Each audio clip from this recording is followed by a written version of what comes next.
एक छोटे से गांव में एक लाचार बूढ़ी महिला रहती थी। उसका नाम राम प्यारी था और उम्र के आखिरी पड़ाव में वह बहुत कमजोर हो चुकी थी। वो खुद काम कर पाती थी और ना ही किसी से मदद लेती थी।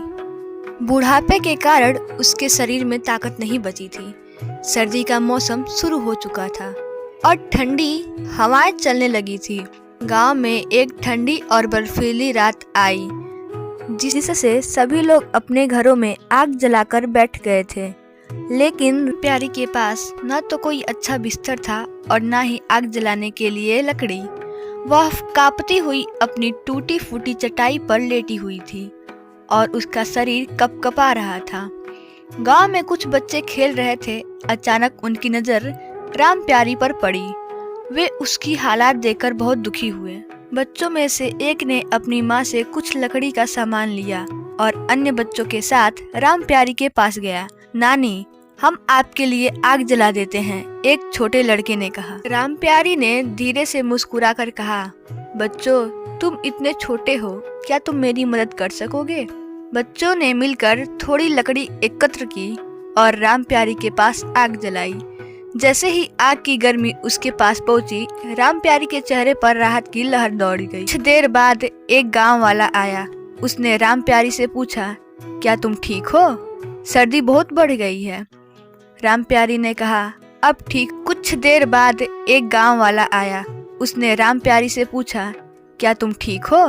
सर्दी बहुत बढ़ गई है। राम प्यारी ने कहा, अब ठीक हूँ। बच्चों ने मेरी मदद की है, लेकिन मुझे तो बस यही चाहिए कि कोई मेरा हाल चाल पूछे। गांव वाले ने गहरी सांस ली और कहा, तुम चिंता मत करो, मैं और कुछ लोग तुम्हारे लिए खाना और गर्म कपड़े लाएंगे। इस घटना के बाद गांव के लोग राम प्यारी की मदद के लिए आगे आए। उन्होंने उसे अच्छे कपड़े दिए और हर दिन कोई ना कोई उसके पास बैठकर उसकी मदद करता। इस तरह सर्दी के इस कठिन मौसम में गांव वालों के दिलों की गर्मी ने राम प्यारी को सच्चे प्यार का एहसास कराया। तो दोस्तों, इस कहानी से हमें यह सीख मिलती है कि कठिन परिस्थितियों में एक छोटी सी मदद भी बड़ी राहत दे सकती है।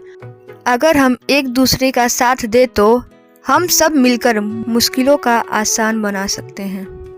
तो दोस्तों, आगे भी हम और अच्छी कहानियाँ लेकर आएंगे।